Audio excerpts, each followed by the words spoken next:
మామిడి వారోత్సవాల్లో భాగంగా మనం మామిడికాయ పొడి చేసుకోవడానికి మామిడిని ఎలా కట్ చేసుకోవాలో ఎలా ఎండబెట్టుకోవాలో చూసాం కదండి.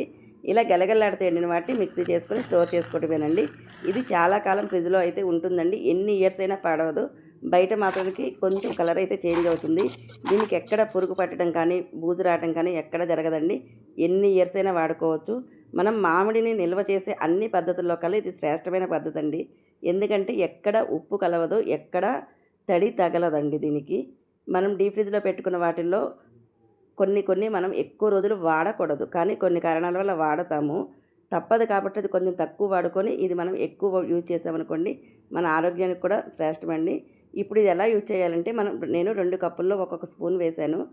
ఒక కప్పులో నీళ్లు పోసినా చక్కగా కలిసింది. వేడి నీళ్లు పోసినా చన్నీళ్ళు పోసినా కలుస్తుందండి. కానీ వేడి నీటిలో వేసినప్పుడు అది చూడండి ఇలా ఉండకట్టిపోతుంది. అందుకనే మనం దేనిలో యూజ్ చేయాలనుకున్న ఒక కప్పులో పొడి తీసుకొని ఇలా కలుపుకొని మనం యూజ్ చేయండి.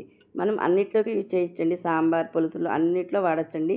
రోటి పచ్చడిలో వాడేటప్పుడు అయితే మనం మిశ్రమంతా ఏగాక స్టవ్ కట్టేశాక ఒక స్పూన్ వేసి కలుపుకొని వాడాలండి. వీడియో నచ్చితే లైక్ చేయండి ఫ్రెండ్స్, కామెంట్ చేయండి ఫ్రెండ్స్.